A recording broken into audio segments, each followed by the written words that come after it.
Boa noite.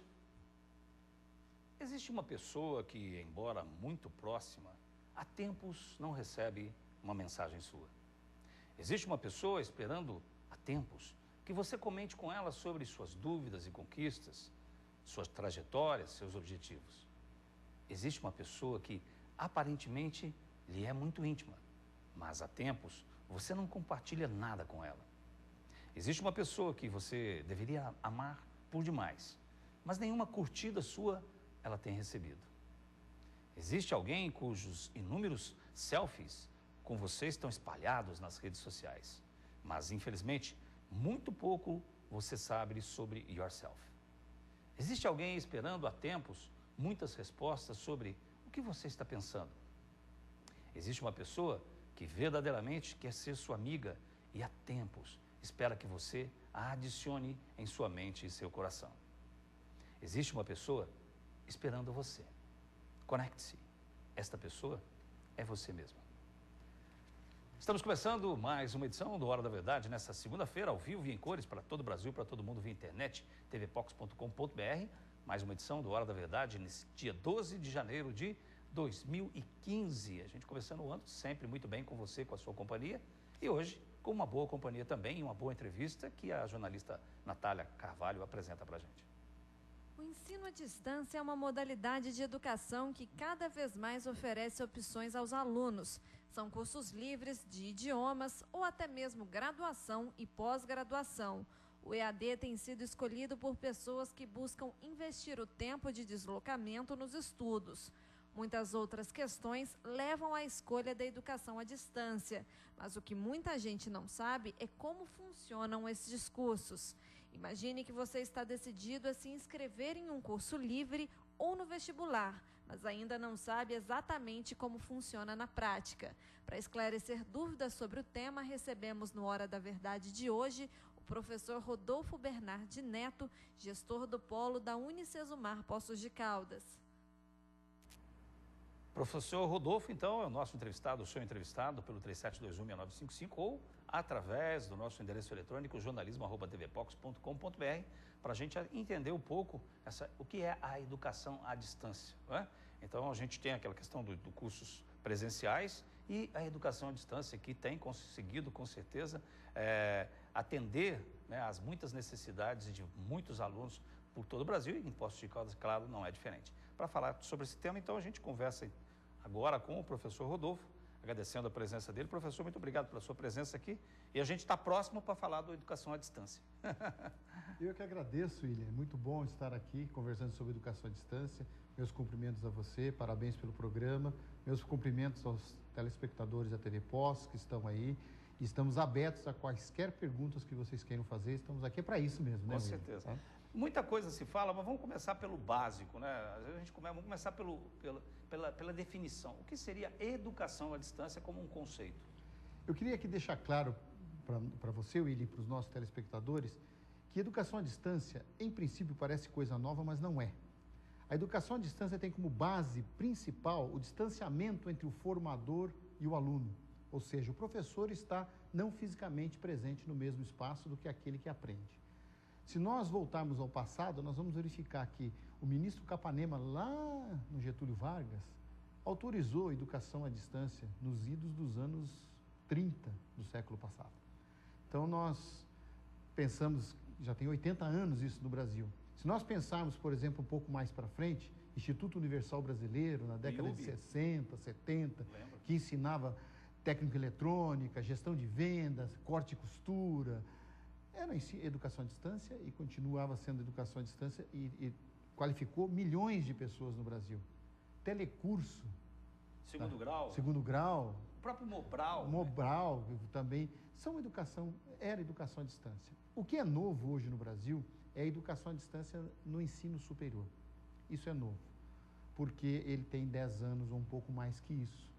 E 10 anos na formação de uma pessoa, de um curso superior, é muito pouco. Sim, muito recente. Muito recente. A educação presencial, aquela em que o aluno está presente no mesmo ambiente que o professor, começou no Brasil em 1808. Agora, se a gente comparar, professor, com outros países, qual que é a relação? Quer dizer, Estados Unidos, Europa, enfim, Os nossos cursos à distância seguem um pouco o modelo europeu, o modelo americano, sei lá, o modelo chinês, não sei? Na verdade, o modelo americano é um modelo mais antigo. Tá? A Europa entrou até depois. Hoje a Universidade de Londres também é uma universidade, a Open University é muito grande, mas de qualquer maneira na educação superior ela é nova. No Brasil? No Brasil e no mundo, porque Ah. para a educação superior se usou muito a tecnologia da internet, que foi o que deu a alavancagem na educação superior. Mesmo nos Estados Unidos, na Europa, a China utiliza também a educação à distância, embora a China tenha mandado seus alunos para fora estudar muito e está comprando muito educação à distância, mas o modelo brasileiro é um modelo híbrido, eu diria, porque inclusive o Ministério da Educação ele não entende como uma educação totalmente à distância e individual, ela chama de educação semipresencial. O aluno tem que comparecer ao polo, tem algumas aulas presenciais, tem exercícios presenciais, tem avaliação presencial, então ele tem em um determinado momento da sua educação comparecer a uma unidade, fazer uma avaliação, fazer uma prova, comparecer perante ao seu tutor. Nos Estados Unidos, na Europa e em outros países, existe educação totalmente à distância.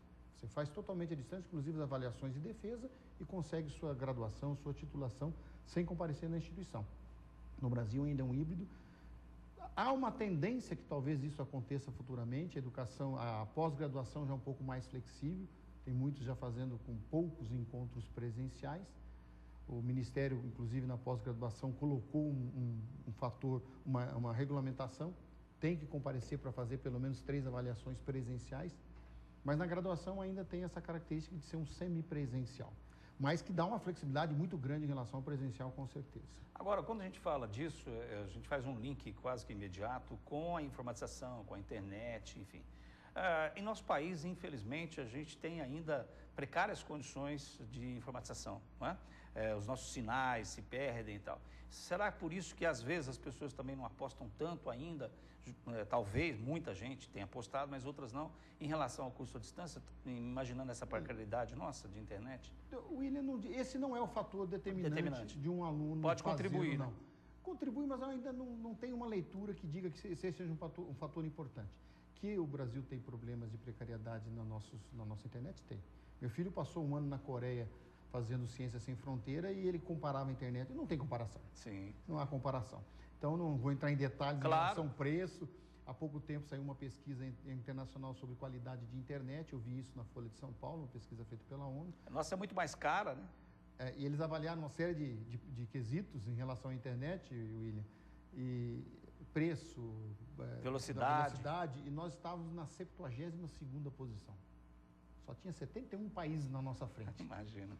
E a educação à distância no ensino superior navega pela internet. Então, esse é um fator que dificulta, sim.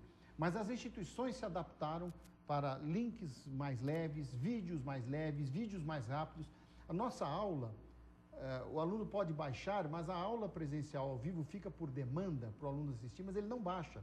Entendi. Ele precisa só de um link rápido, porque se ele baixar, ele vai ficar 2 horas, 3 horas baixando. É uma aula de 2 horas e meia para o cara baixar com vídeo, com som. Pesado. É pesado. Então não tem essa necessidade. Entendi. Ele pode assistir. A não ser os exercícios, basicamente, que talvez ele faça alguns exercícios em sua residência. Faz. A nossa possibilidade do aluno trabalhar na internet não é um fator que dificulta, não. Perfeito. Ele consegue fazer sem problema nenhum. Sim. O maior dificuldade do aluno fazer educação à distância, mais para frente não vou falar com detalhe, Sim. é que ele tem que estudar. Isso é uma outra coisa. Para valer. A pessoa acha que vai fazer, vou fazer um EAD, né, educação à distância, mas é mais fácil, eu não preciso ir lá, e aí fica muito mais tranquilo, esse negócio de aula presencial, e na verdade esse conceito é errôneo, né? Com certeza. Quando surgiu, lá 10, 12 anos atrás, haviam vários tipos de oferta de educação à distância no Brasil, de várias instituições. Hoje são cerca de 200 que oferecem no Brasil, um número significativo. E 1.400.000 alunos. Então, é um número bem significativo. Mas havia algumas instituições que não levavam mesmo o aluno a estudar muito. Isso já é passado. Sim. O Ministério interviu, é a função dele, regulamentou. Então, hoje não tem instituição que você vá fazer brincadeira ou vai brincar de estudar. Não, você tem que estudar. Qualquer instituição, e a nossa, pelo menos nós controlamos de forma bastante efetiva, tem dado resultado. As nossas avaliações no Ministério são notas altíssimas. Nós temos nota 4, vários cursos com nota 5, numa escala de 1 a 5 na avaliação do ENAD, na prova do aluno. Então, comprova que o aluno, estudando, terminando o curso, ele aprende. Essa é uma outra questão que talvez as pessoas, às vezes, ficam em dúvidas em relação a fazer um curso presencial e educação à distância. É a questão da sua validação perante o MEC, perante o seu registro de trabalho, enfim. Quais são, se é que existem diferenças quando o aluno faz um curso à distância para um curso presencial em relação à sua validação perante o Ministério da Educação e Cultura, Secretaria de Educação? Não existe diferença nenhuma. O curso à distância, o aluno precisa ter um certo cuidado em buscar saber se aquele curso é devidamente autorizado. E aí sim ele ingressa num curso superior devidamente autorizado pelo Ministério da Educação. Isso é público, está no site do Ministério, basta você consultar a instituição, verificar se a oferta daquele curso, e faça essa consulta, viu? Você que está pensando em fazer AD, emec.mec.gov.br, vá lá e consulte. Hoje é raríssimo aquele curso que não tem a sua validação, todo mundo se adequou. Então a validação é dada pelo Ministério da Educação em autorização e reconhecimento de cursos, como curso presencial normal. São menos instituições, porque a instituição deve ser credenciada para a educação. Eu dei aula numa instituição no Paraná, eu dei aula na Universidade Estadual de Maringá, dei aula na Unicesumar presencial em Maringá, e são cursos presenciais. As instituições são autorizadas para cursos presenciais. Não significa que eles podem dar à distância. Para ministrar curso à distância, você tem que ser autorizado e credenciado para a modalidade à distância. Então, a Unicesumar, que tem o polo aqui em Poços de Caldas e é de Maringá, a Unicesumar existe lá no Paraná como uma universidade de cursos presenciais. E também tem cursos, então, à distância autorizados pelo Ministério. Exatamente. A Unicesumar está em Maringá já há 26 anos. São 62 cursos de graduação presencial e 15 mil alunos no campus presencial. Uma instituição grande. Todos os cursos possíveis, medicina, etc. Agora, depois credenciou para a educação à distância a partir de 2005. Tá. Bem, nós vamos para uma paradinha aí, a gente volta conversando com o professor Rodolfo Bernardi Neto sobre a questão da educação à distância, as suas dúvidas, né, podem ser dirimidas, esclarecidas, através do nosso telefone, 37216955, ou através do nosso endereço eletrônico, jornalismo@tvpox.com.br. Não sai daí que a gente volta já já.